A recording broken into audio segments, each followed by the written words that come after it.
These are our breeder pigs. I've got some milk and some grain in there. Come on, piggies.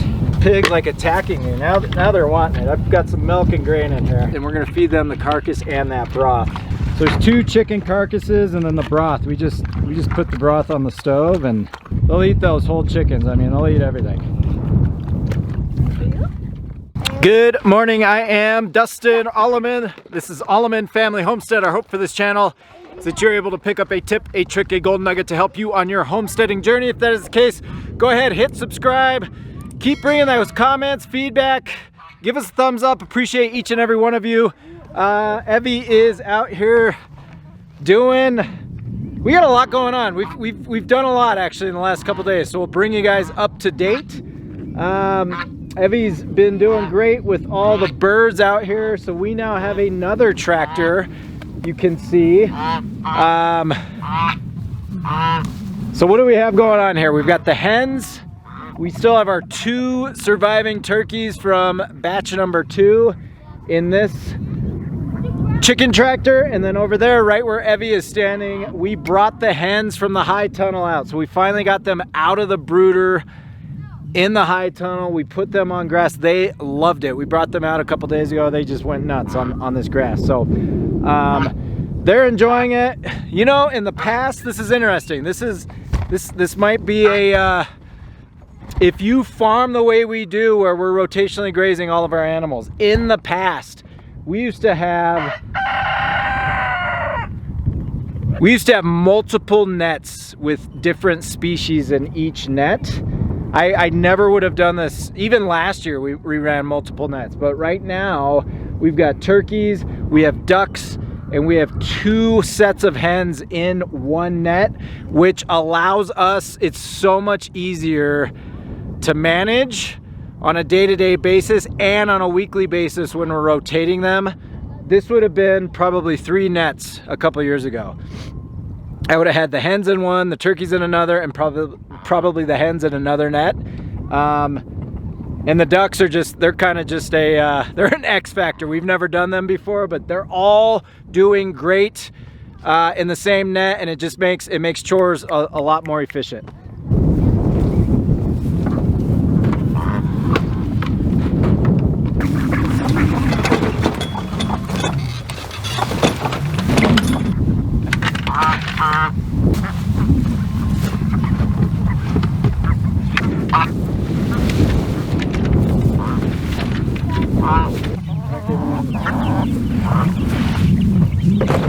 All right, so here's the new posse. This is the new batch of hens. They're out on grass. They're loving it. You can see they're pecking around, just loving being on grass. So they're now in here. Once they get bigger, we will, a couple of things. We're gonna tag them. So we've got foot tags. So we'll put a band around them so we know when it's time to harvest these girls. We usually go 2 years, so we allow our hens to lay for 2 years, and then we harvest them, and then they're stewing hens. So when we do this batch, we'll know not to harvest these girls because they're gonna have bands around they're gonna have bands around their legs. Yep. Oh yeah. So Evie said half of these might be boys because we picked these up from Big R, so they weren't sexed. That's the unfortunate thing when we're buying from those feed stores. You don't know really what you're gonna get. So some of these could be roosters. So if we get roosters, we will cull them. We don't need any more roosters. Okay, so we're done with the birds. we got a lot here. We've got dog food we're bringing out to the barn because we've got our 2 Pyrenees out there. We still have them on leads. We need to get them fixed. So we've got a number of things happening over the next couple of weeks. Hopefully we'll get them fixed, and then we can start training them off lead, but we do not want them running around before they are fixed. That's the last thing in the world we want is puppies. So they're still out on their lead. We do let them run around. We'll let them off and let them do their thing.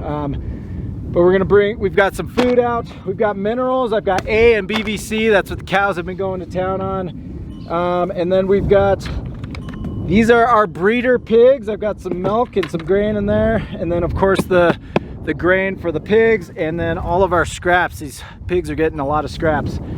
So a couple of things have happened. We moved our 5 meat pigs out into the bigger net. We also moved our breeders out from their little area that we had, the temporary area, and we put them on electric netting. They've been out there for over 24 hours and they've been fine. We trained them to that net for a good 24 hours and they're loving life, getting, you know, rooting up and having new grass. We also got hay. My neighbor actually cut hay this year, and he's got a hay stacker, which is just a blessing. He just brought that thing over and he just dumped all the bales. So all I had to do was start stacking in the barn. So that eliminated 1 stack. Usually I have to go pick it up, stack the trailer, bring it home, unstack, and then restack. That eliminated a couple of things there. So all I'm doing is stacking this year, which is great. I may need to go over there and grab a few bales over the next few months, but I think about 200 bales he was able to bring over and just drop. So that's that. We'll let's do a little garden check, see how the garden's doing. Nat's in here tending to the garden, and it is starting to look good in here. I love it. I love it. So here's what we got going on in here. It's starting to come alive, come to life, and it's a beautiful thing when we don't have any sounds in here. So no more birds in the brooder. So this was, I wouldn't say this was a failed experiment. We actually had hens, the ducks, and the turkeys before they all died off. So all the turkeys. So check out our past videos to talk about what happened with our last batch of turkeys, which is frustrating. But this did work. I mean, we had the 2 ducks in here. We did not have predator issues. The turkeys were just, we swear they were diseased, and we're still not getting answers from the hatchery. So we don't know what's going on there. But we're gonna spray all this down. We're gonna clean it all out just in case. So this is the side the turkeys were in. We need to get all this crap out. We're gonna spray it down with vinegar. We're gonna clean this out as well. We're gonna clean out the whole brooder. We are getting 40 more turkeys. We're gonna house them inside for as long as possible. We'll probably just house them in the laundry room, and it's just gonna be a pain in the butt for a couple weeks. But look, we are down to the wire on growing these turkeys for Thanksgiving. Right now, the way I projected it, we're gonna have to harvest them the Saturday before Thanksgiving. We've never done that before. Usually we do it a couple weeks early, throw them in the freezer, and we're good to go. Even that, I think we're jumping the gun 1 to 2 weeks. So we're probably not gonna get the growth that we want on these turkeys. It is what it is. It's been a year. But look at this garden. Look at this garden. I mean, we're even starting to get some fruits. I love seeing these fruits. We got some tomatoes fruiting. We've got some cherry tomatoes fruiting. Tons of squashes, Natalie says. Okay, you don't step right. Where I am? All those are voluntary tomatoes. Oh, these are all volunteer tomatoes. Yeah. What are we gonna? We're gonna plant some volunteer tomatoes. Look at all these. So these are just popping up. We didn't even grow these, so we're gonna replant these somewhere. These are just a result of all, you know, the many years, the last couple of years we've grown. You have tomatoes drop and seeds drop, and they just started popping up everywhere. So we need to replant those. We love our tomatoes. Cucumbers are starting to grow. Look at these squashes. These squashes are going nuts. I love seeing this climb this wall we built, this mesh wall. We've never done this before. So this is cool, watching these grow up the wall. Got our Halloween pumpkins over here. We've got green beans. You can see these green beans are starting to grow. Those are shelling peas. Tomatoes. We've got 2 rows of tomatoes, endless tomatoes. Those are sugar pumpkins over there growing like crazy, right where Natalie's at. Yep, sugar pumpkins, and then beets, radishes, and peppers. It's looking good.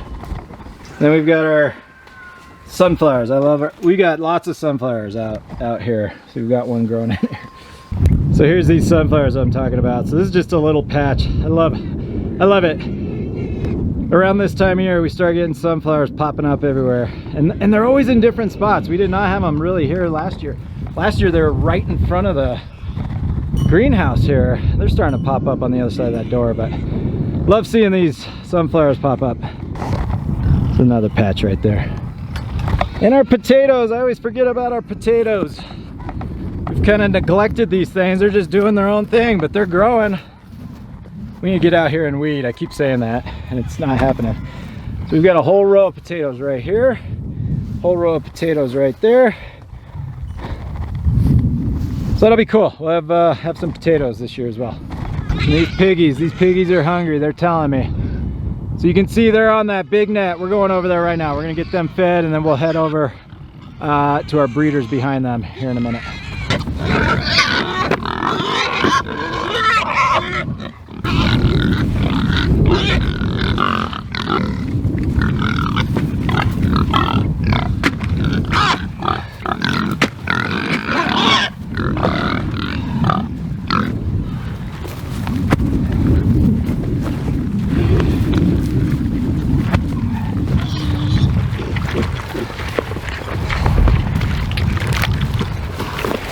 Man, you can see how aggressive they're getting already, and we've still got, oh my gosh, we still have 3 months. So I always say pigs are my favorite until they're not. They're getting very aggressive early. Usually the last month or so is when they're very, very aggressive. These are aggressive pigs. We've really never had pigs this aggressive. Okay, so I know in the past few videos I've talked about getting them out there. I was telling Natalie, I think we've got some areas here that are just horrible. So I'm gonna start moving both pigs over here. I want them to tear this stuff up. All that long stuff. The cows have been in here, and the cows got all the good stuff. They ate all this nice grass, but they left all that junk. So I'm gonna graze these pigs anywhere you can see the kind of the white tops of the grass. I want that gone. So that's on the agenda. We're gonna start moving them through this area, get all of this torn up. We'll probably just start here, work our way this way. It's kind of like a U shape. We'll bring them back and then we'll throw them out there. So that's the plan, I think, moving forward. Okay, so here's the pig situation. We had them in here. Again, I've talked about this multiple times. We just set this up as a temporary solution because it was very last minute when we found these hogs. They were only in here for about a week, and that's what we anticipated. We figured we'd have them in here a week, and then we want to get them out on pasture, and that's what we've done. We took the old net that those hogs had, brought it over here, so it's 100 linear feet as opposed to 144 over there, and there's only 2 hogs here. We also put this IBC tote in there. So this IBC tote, this was all Natalie's idea. She found these on Facebook. We just cut a hole in the top of it and then threw it on its side, and then we attempted to. We need to fix this. We put some posts up here. I'm gonna hammer in a T-post just to give them kind of a lean-to shade area.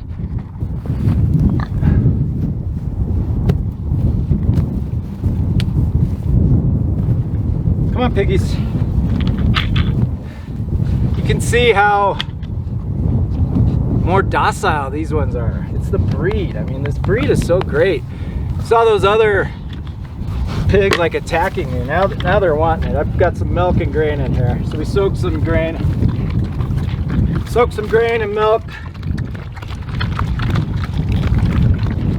All right, so I did a gallon of milk, 5 pounds of grain.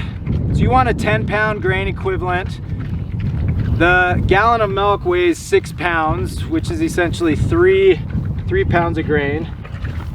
And then we've got, I forgot, Nat's going to get it. We grilled chickens. We did 2 chickens yesterday, barbecue chicken on the grill, and we kept the carcass and made a broth, and we're gonna feed them the carcass and that broth as well.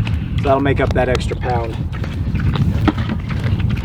I'm gonna turn this fence off and fix where we've got some posts falling over here.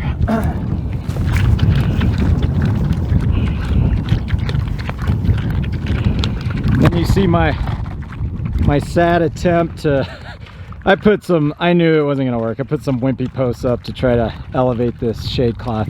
I'm gonna go hammer in a T-post for these pigs real quick.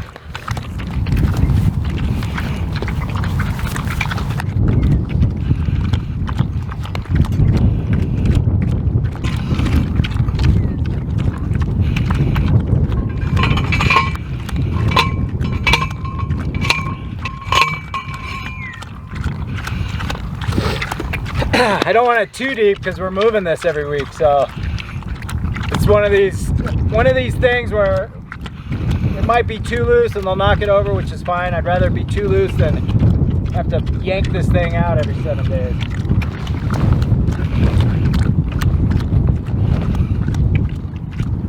All right, so now it's got the chicken broth. I think I threw some. So there's 2 chicken carcasses and then the broth. We just put the broth on the stove, and these pigs are big enough. They'll eat those whole chickens. I mean, they'll eat everything. So we've got the neck on there. It's just the carcass. So pigs will love it. They love it. So this makeshift tarp we put in, it does what it needs to do. You can see, I mean, there's gonna always be shade. Anytime we have a structure, they'll have shade. This will just give them a little extra shade. But they also utilize, when it was dumping rain, they were going into that IBC tote. They were both in there comfortably. You can see we've got some hay in there. And then we attached the water with these ratchet straps, because these pigs will start getting to the point where they'll knock this water over. So, and again, we'll just see. We may need to start anchoring this IBC tote down as they get bigger. We don't know. We're just rolling with it. We're minimizing what we need to do until it becomes an issue. So if we come out and this whole thing's lopped over, we know we need to fix the situation. But for now, this works. This works. And these pigs are happy. It feels good to get them out on pasture. We'll continue to rotate them, and ideally we'll run them parallel to our other hogs. All of these hogs are castrated because they're meat. This guy is the only one intact, as you can see. And this is our mama. So we're not concerned with anybody getting her pregnant except for this guy, because all those guys are they're all castrated. So there we go. There's our hog setup. We're gonna go get Annabelle milked. She's over here yelling at us because her baby's in the loafing shed. We'll get her milked. I got to get some minerals replenished, and I'll show you what we got going on with the hay, and we'll call it a day.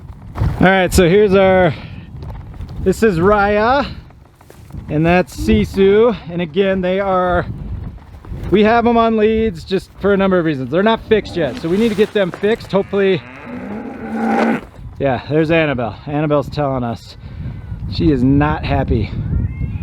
Her baby's in there. So we got to get them fixed here in the next week or so, and then we can start training them off lead. But for now, we just don't want them to get pregnant. So this is the aftermath. I think I've got another 16 bales out here at 96 bales delivered, and here we go. Starting to prepare for winter. It's just so crazy. We start to prepare so soon, but it's good. We'll get 200 to 300 bales stacked up in here. So I've got another, I think, 80 coming today, and then we'll do another like 120 over the next few months. So I'm gonna take this as high as I can get it, and then we'll just move our way down. We should be able to fit 300 bales in here easily. I think the most we've had in here is like 250, and I did not stack it strategically. I was just kind of stacking. So if I can get this back row all the way up to the ceiling, we will easily fit 300 bales in here.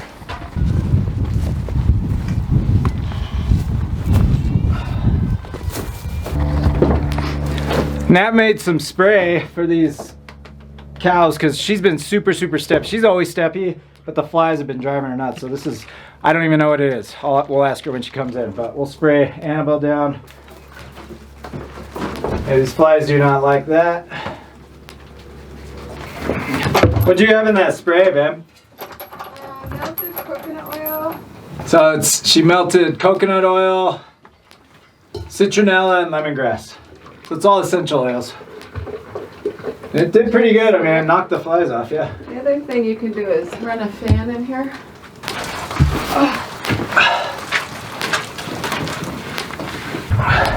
Okay.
All right, we are going to call it a day today. I'm gonna go ahead and I'm gonna get the rest of this hay in. So I think I only have about 16 more bales, so I'll spend about, I don't know, 20 minutes doing that. As always, appreciate each and every one of you. Our hope for this channel is that you're able to pick up a tip, a trick, a golden nugget to help you on your homesteading journey. If that is the case, go ahead and hit subscribe. Keep bringing those comments, feedback, give us a thumbs up. Appreciate y'all. Catch you next time.